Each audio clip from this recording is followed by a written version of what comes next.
আসসালামু আলাইকুম সুপ্রিয় শিক্ষার্থীরা, আশা করি সবাই ভালো আছো।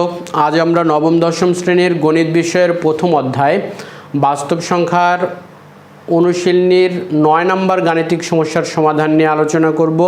অনুশীলনীর ৯ নম্বর গাণিতিক সমস্যায় আমাদের যেটা বলা আছে, প্রমাণ করো যে প্রতিটি সংখ্যাই অমূলদ।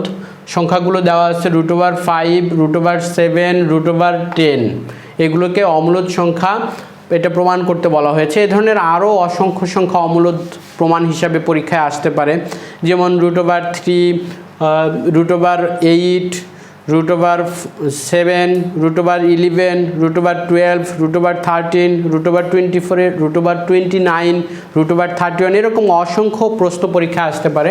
তো চলো আমরা ক নাম্বারের সমাধানে চলে যাই। ক নাম্বারে আমাদেরকে বলা হয়েছে প্রমাণ করো যে √5 একটি অমূলদ সংখ্যা। √5 একটি অমূলদ সংখ্যা, এটার প্রমাণ আমরা করব।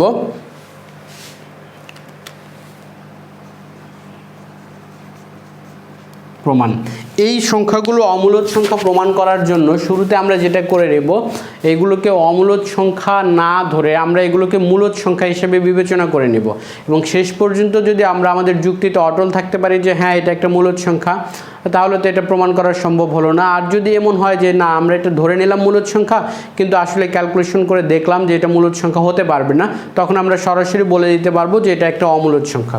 তো আমরা এটাকে মূলদ সংখ্যা হিসেবে বিবেচনা করব যদি √5 একটি মূলদ সংখ্যা হয়, তবে মনে করি √5 =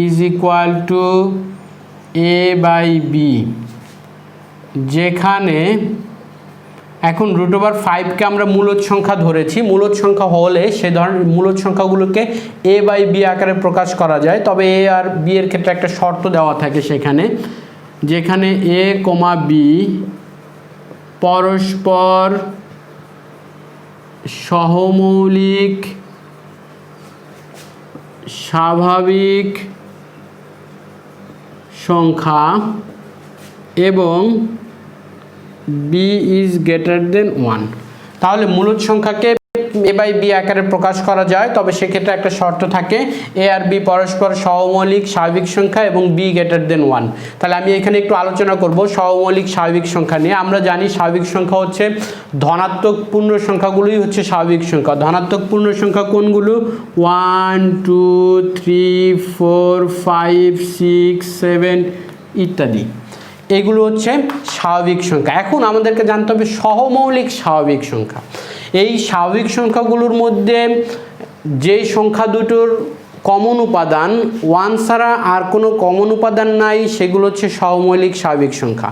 আচ্ছা, বিষয়টা আমি একটু ক্লিয়ার করি। ধরো যেহেতু এখানে b এর মান 1 এর চেয়ে বড় বলা আছে, তাহলে আমি 1 এর চেয়ে বড় সংখ্যাগুলো নিয়েই একটু বিবেচনা করি। দেখো 2 এর গুণনীয়কগুলো হচ্ছে 2 × 1, 3 এর ক্ষেত্রে গুণনীয়ক হচ্ছে 3 × 1। তার মানে এই 2 এবং 3 এটা হচ্ছে সহমৌলিক স্বাভাবিক সংখ্যা, কারণ এই দুটো স্বাভাবিক সংখ্যার মধ্যে দেখো কমন উপাদান 1 ছাড়া আর কোনো কমন উপাদান নাই। দেখো খেয়াল করো, 5 যদি নাও 5 × 1, 7 যদি নাও 7 × 1, দেখো 5 এবং 7 এর মধ্যেও দেখো 1 ছাড়া কোনো কমন উপাদান নেই, এরা সহমৌলিক স্বাভাবিক সংখ্যা। দেখো 3 আর 5 এর মধ্যেও তাই, 2 আর 5 এর মধ্যেও তাই। এখন দেখো খেয়াল করো, আমি যদি 4 নেই, 4 এর গুণনীয়কগুলো হচ্ছে 4 × 1, 2 × 2। সেক্ষেত্রে দেখো 4 আর 5, দেখো খেয়াল করো, এরা সহমৌলিক স্বাভাবিক সংখ্যা, কারণ 4 আর 5 এর মধ্যে 1 ছাড়া আর কোনো কমন উপাদান নাই। কিন্তু 2 আর 4 সহমৌলিক স্বাভাবিক সংখ্যা নয়। কেন? কারণ দেখো 2 এবং 4 এর মধ্যে 1 ছাড়াও এই যে 2 আরেকটা কমন উপাদান আছে। তাহলে যদি দুটো সংখ্যার মধ্যে 1 ব্যতীত কোনো কমন সংখ্যা বা উপাদান থাকে, তাহলে সেটা সহমৌলিক স্বাভাবিক সংখ্যা হবে না। অর্থাৎ এখানে 2 এবং 4 সহমৌলিক স্বাভাবিক সংখ্যা নয়। আবার দেখো 3 আর 4 কিন্তু আবার সহমৌলিক স্বাভাবিক সংখ্যা, কারণ 3 আর 4 এর গুণনীয়কগুলোর মধ্যে দেখো 1 ছাড়া কিন্তু আর কোনো কমন উপাদান নাই। তাহলে আমাদের এখানে যে শর্ত বলা হয়েছে, সেই শর্তটার ক্ষেত্রে এটা আমাদেরকে খেয়াল রাখতে হবে। সহমৌলিক স্বাভাবিক সংখ্যার একটা ধারণা আমি দিলাম, এটা মনে রাখতে হবে। আচ্ছা, এখন আমরা এটাকে এটাকে একটু ক্যালকুলেশন করে একটু বাড়িয়ে রাখবো। এটাকে যদি আমরা বর্গ করে দিই উভয় পক্ষে, বর্গ করে, তাহলে দেখো আমরা এখানে পাবো √5 স্কোয়ার করলে 5 হবে, a বাই বিকে বর্গ করলে a square by b square হয়। এখন উভয় পক্ষে যদি আমরা b দ্বারা গুণ করে দেই 5b সমান a square by b square into b হবে, b দ্বারা গুণ করে তাহলে আমরা এই পাশে পাচ্ছি 5b, আর এই পাশে আমরা পাচ্ছি দেখো এই বি আর বি স্কোয়ার কাটা গিয়ে শুধু বি থাকবে। তাহলে আমরা বাম পাশে পাচ্ছি 5b আর ডান পাশে পাচ্ছি a স্কোয়ার বাই বি। তোমাদের নিশ্চয়ই মনে আছে বি এর মানটা 1-এর চেয়ে বড় হবে, যে কোনো স্বাভাবিক সংখ্যা হবে। তাহলে 1-এর চেয়ে বড় যে কোনো স্বাভাবিক সংখ্যা বি এর মান, খেয়াল করো বি এর মান যদি আমি 2 বসাই 5 × 2 তাহলে আমি এটা 10 পাবো। যদি বি এর মান 1-এর চেয়ে বড় 2, 3ও তো হতে পারে, যদি 3 বসাই তাহলে আমি এটা 15 পাবো। 4ও তো হতে পারে, যদি আমি 4 বসাই তাহলে এটা আমি 20 পাবো। এভাবে দেখো বি এর মান 1 অপেক্ষা বড় যে কোনো স্বাভাবিক সংখ্যায় আমরা বি এর মান বসাই না কেন, আমরা ডান পাশে একটা পূর্ণ সংখ্যা পাচ্ছি। অর্থাৎ আমরা সিদ্ধান্ত নিয়ে ফেলতে পারি যে স্পষ্টত আমরা বলতে পারি যে স্পষ্টত 5b একটি পূর্ণ সংখ্যা, 5b একটা পূর্ণ সংখ্যা পাচ্ছি। এবার আমরা ডান পাশে হিসাব করব। এই ডান পাশে হচ্ছে a square by b, a square by b. দেখো বি এর মান আমরা প্রথমে 2 বিবেচনা করেছিলাম, তাহলে বি এর মান যদি আমি 2 নেই তখন a এর মান আমি কত বসাবো। দেখো এখন কিন্তু সহমৌলিক হিসাব টানতে হবে, a আর b হচ্ছে সহমৌলিক। বি এর মান যদি 2 বসাই, a এর মান আমি 3 বসাতে পারি, কারণ 2 আর 3 সহমৌলিক স্বাভাবিক সংখ্যা, তাহলে আমি পাবো 9/2। একই রকমভাবে মনে করো বি এর মান আমি 2 বসালাম, আর এর মান আমি 4 নিতে পারবো না 2 নিলে, কারণ 2 আর 4 সহমৌলিক সংখ্যা নয়। যদি 5 নেই তাহলে দেখো 25/2 পাই। আবার একই রকমভাবে যদি আমি মনে করো বি এর মান 3 নিলাম, বি এর মান 3 নিলাম, এর মান মনে করো 5 বসালাম, 25/3 পাবো। এভাবে যে কোনো সহমৌলিক স্বাভাবিক সংখ্যা > 1 বি এর ক্ষেত্রে আমরা যে মানই নেই না কেন, খেয়াল করো ডান পাশে আমরা পাচ্ছি ভগ্নাংশ সংখ্যা, অর্থাৎ পূর্ণ সংখ্যা না। বাম পাশে আমরা পেয়েছি পূর্ণ সংখ্যা, কিন্তু ডান পাশে পূর্ণ সংখ্যা পাচ্ছি না, এটাই এখানে লিখছি। কিন্তু a স্কোয়ার বাই বি পূর্ণ সংখ্যা নয়। এই যে আমরা পূর্ণ সংখ্যা পাচ্ছি না, এটার কারণটা কি, এই কারণটা এখানে উল্লেখ করতে হবে। কারণটা মূলত এই শর্তটার কারণেই আমরা এরকম পাচ্ছি, এবং এই শর্তটা হচ্ছে মূলদ সংখ্যার ক্ষেত্রে প্রযোজ্য। সেই শর্তের কারণে, কি শর্ত সেটা, সহমৌলিক স্বাভাবিক সংখ্যা এবং বি এর মান > 1, এই শর্তের কারণেই এটা মূলত এক পাশে পূর্ণ সংখ্যা পাচ্ছি, আরেক পাশে পূর্ণ সংখ্যা পাচ্ছি না। সুতরাং কারণ হিসেবে এই শর্তটা আমাদেরকে আবার লিখতে হবে। সেই শর্তটা কি ছিল, কারণ a, b পরস্পর সহমৌলিক স্বাভাবিক সংখ্যা এবং b > 1, এই শর্তটা আমাদেরকে আবার লিখে দিতে হবে। তার মানে দেখো আমরা একটা সিদ্ধান্ত নিয়ে ফেলতে পারলাম, যে সেই সিদ্ধান্তটা হচ্ছে কি, বাম পাশে আমরা যেটা পেয়েছি 5b আর ডান পাশে যেটা পেয়েছি a স্কোয়ার বাই বি, এরা সমান হতে পারবে না, কারণ এক পাশে পূর্ণ সংখ্যা আরেক পাশে ভগ্নাংশ সংখ্যা, এরা সমান হতে পারবে না। তাহলে আমরা এরপরে লিখব, সুতরাং 5b এবং a স্কোয়ার বাই বি সমান হতে পারে না। এখন তার মানে আমরা এখানে যে ক্যালকুলেশন করে সমান লিখেছি, আমাদের এই হিসাবটা ভুল। এখন এই হিসাবটা কোন তথ্যের উপর ভিত্তি করে আমরা লিখেছিলাম, √5 সমান a/b, এই তথ্যের উপর ভিত্তি করে লিখেছিলাম। তার মানে এই তথ্যটা গ্রহণযোগ্য নয়, অর্থাৎ √5 সমান √5 কে এই যে a/b আকার লিখেছি, এটা প্রকাশ করা যাবে না। সুতরাং √5 কে a/b আকারে প্রকাশ করা যায় না, অর্থাৎ এই √5 নট ইকুয়াল টু a/b, অর্থাৎ √5 a/b এর সমান হবে না। আর a আর b এর সমান হবে না মানেই তাহলে এটা মূলদ সংখ্যা হতে পারবে না, আর মূলদ সংখ্যা হতে পারবে না এই মানেই হচ্ছে এটা অমূলদ সংখ্যা। সুতরাং √5 একটি অমূলদ সংখ্যা। তো শিক্ষার্থীরা এই ছিল মূলত অমূলদ সংখ্যার প্রমাণ। এভাবে তোমরা যে কোনো অমূলদ সংখ্যার প্রমাণ সলভ করতে পারবা।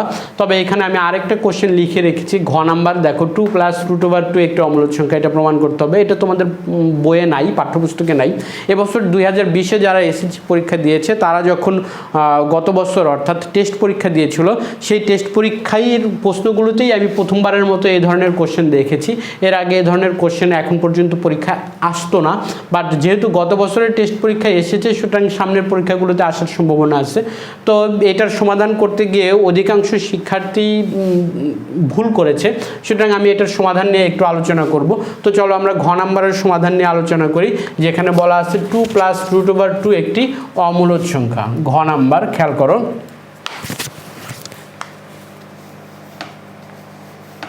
তাহলে ঘ নাম্বারের সমাধান আমরা করব। ঘ নাম্বার প্রশ্নে বলা আছে যে √2 + √2 একটি অমূলদ সংখ্যা, এটার সমাধান নিয়ে আলোচনা করব। তাহলে এটার প্রমাণে আমি যেখানে √5 ছিল সেখানে 2 + √2 লিখে শুরু করলাম, যে যদি 2 + √2 একটি মূলদ সংখ্যা হয় তবে মনে করি তাহলে 5-এর জায়গায় এখানে আমাদের 2 + √2 ধরে নিতে হবে। আচ্ছা, এখন বাকি অংশে একটু চেঞ্জ হবে, আমরা একটু সেই অংশটা নিয়ে আলোচনা করব। দেখো খেয়াল করো, 2 + √2 সমান a/b ধরে নিয়েছি, যেখানে আগের শর্তগুলো ঠিকই থাকবে, a b পরস্পর সহমৌলিক স্বাভাবিক সংখ্যা এবং b > 1। তাহলে এইখানের ক্যালকুলেশনে একটু আমাদের একটু চেঞ্জ হবে আগের চেয়ে, সেটা একটু খেয়াল করতে হবে। খেয়াল করো, আমরা এই ধরনের প্রশ্নের যদি আমরা পাই সেক্ষেত্রে বাম পাশে √এর সংখ্যাটা ছাড়া বাকি সংখ্যাগুলো ডান পাশে ট্রান্সফার করে দেব। অর্থাৎ বাম পাশে আমি শুধু √2 রাখবো, বাকিটা ডান পাশে ট্রান্সফার করে দেব। এই 2টাকে আমি ডান পাশে ট্রান্সফার করে দিতে চাই, a/b - 2। তাহলে দেখো এখানে আমি যেটা পাবো √2 সমান a - 2b/b, আমরা যদি লসাগু করে নিই। এখন যদি উভয় পক্ষে বর্গ করে দেই, বা √2² সমান a - 2b/b² বর্গ করে উভয় পক্ষে যদি বর্গ করে দেই, তাহলে আমরা এখানে পাবো √2 এর স্কোয়ার পাবো 2, ডান পাশে দেখো a - 2b² এটার সূত্র যদি লিখি তাহলে আমরা পাবো a² - 2 × a × 2b প্লাস পাবো 2b² আর নিচে আমরা পাবো b²। তাহলে দেখো এখানে আমরা ক্যালকুলেশন করে যা পাচ্ছি সেটা দেখো, বাম পাশে আমরা অলরেডি এখানে আমি একটু লিখতে চাই, বাম পাশে আমরা এখানে পেয়েছি হচ্ছে 2, খেয়াল করো বাম পাশে আমরা পাচ্ছি হচ্ছে 2, আর ডান পাশে দেখো আমরা পাচ্ছি a² - 4ab + 4b², নিচে পাচ্ছি হচ্ছে b²। এখন দেখো উভয় পক্ষে যদি আমরা b² দ্বারা গুণ করে দেই, তার আগে আমি এটা একটু আলাদা করে b দ্বারা গুণ করে দিই উভয় পক্ষে, তাহলে এটা হবে 2b, আর এই পাশে দেখো এই b²টা তখন হয়ে যাবে a² - 4ab + 4b²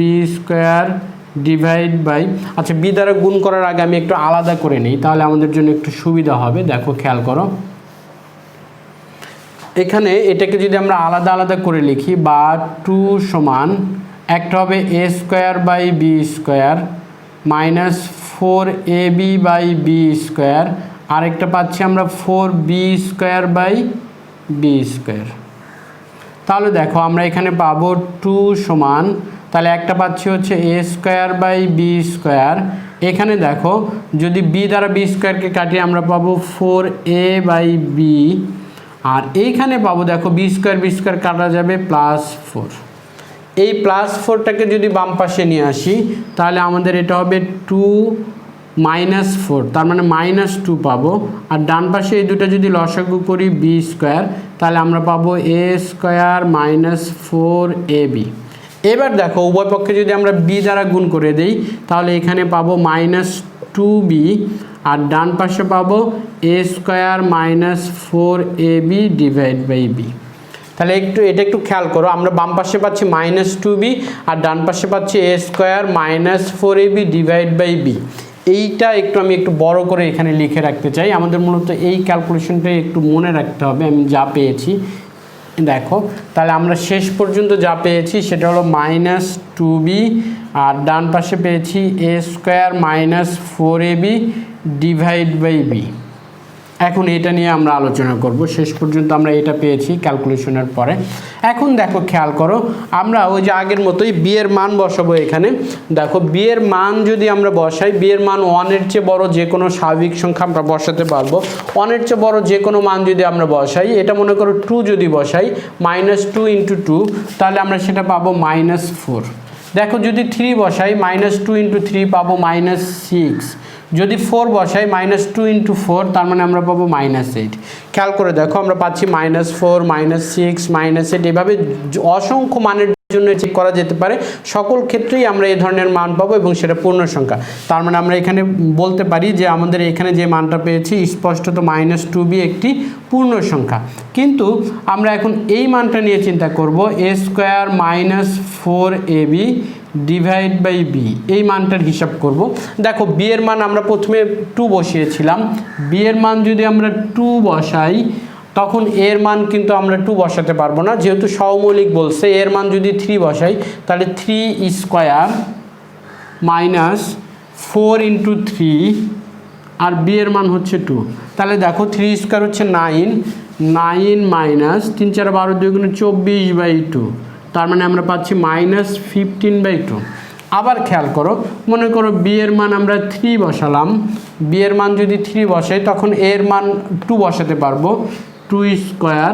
আচ্ছা অন্য মান বসাই, এর মান যদি আমরা 4 বসাই, 4² - 4 × 4 × 3, তাহলে এক্ষেত্রে কীরকম হবে? 4 × 4 = 16, আর এখানে হচ্ছে 4 × 4 = 16, 3 × 16 = 48, বাই পাচ্ছি হচ্ছে 3।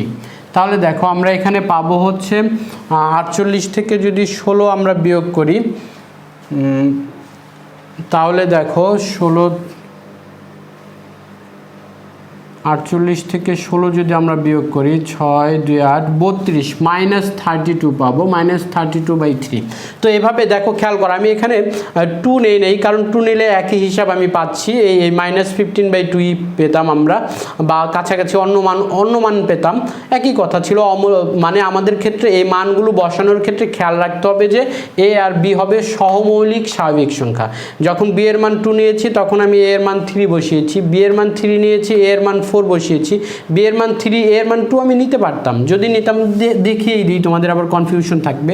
বি এর মান 3, এর মান যদি 2 নেই, 2² - 4 × 2 × 3, তাহলে দেখো আমরা পাবো 3, 2² মানে 4, এখানে 4 × 2 = 8, 3 × 8 = 24, 24 থেকে 4 বিয়োগ করা মানে হচ্ছে -20/3। এখন খেয়াল করো, ডান পাশে আমরা এই ডান পক্ষের মানের জন্য যদি আমরা পাই, দেখো প্রত্যেকটা মান আমরা ভগ্নাংশ পাচ্ছি, তার মানে এটা পূর্ণ সংখ্যা হবে না। এভাবে আমরা চেকিং করে তাহলে নিশ্চিত হলাম যে এ আর বি এর সহমৌলিক শর্ত সাপেক্ষে বি এর মান > 1 সাপেক্ষে যে মানই আমরা বসাই না কেন, a² - 4ab/b এটা পূর্ণ সংখ্যা হবে না। কারণ কি? কারণ এটা আবার লিখে দিতে হবে, কারণ এ বি পরস্পর সহমৌলিক স্বাভাবিক সংখ্যা এবং বি > 1। তার মানে আমরা বুঝতে পারলাম যে আমরা যেটা পেয়েছি -2b আর হচ্ছে a² - 4ab, -2b এবং a² - 4ab divide by B সমান হতে পারবে না এটা, কারণ আমরা এখানে পেয়েছি একটা পূর্ণ সংখ্যা আর একটা পূর্ণ সংখ্যা নয়। তার মানে আমরা বলতে পারি যে এই যে 2 + √2, এটাকে আমরা যে a/b আকারে প্রকাশ করেছিলাম, এটা a/b আকারে প্রকাশ করা যাবে না, অর্থাৎ 2 + √2 ≠ a/b। সুতরাং আমরা বলে দিতে পারি 2 + √2 একটি অমূলদ সংখ্যা। তো শিক্ষার্থীরা, আশা করছি এ ধরনের যে কোনো প্রশ্নই পরীক্ষায় আসুক না কেন, সমাধান করতে তোমাদের কোনো অসুবিধা হবে না। আজ এ পর্যন্তই, সবাই ভালো থাকবে, আল্লাহ হাফেজ।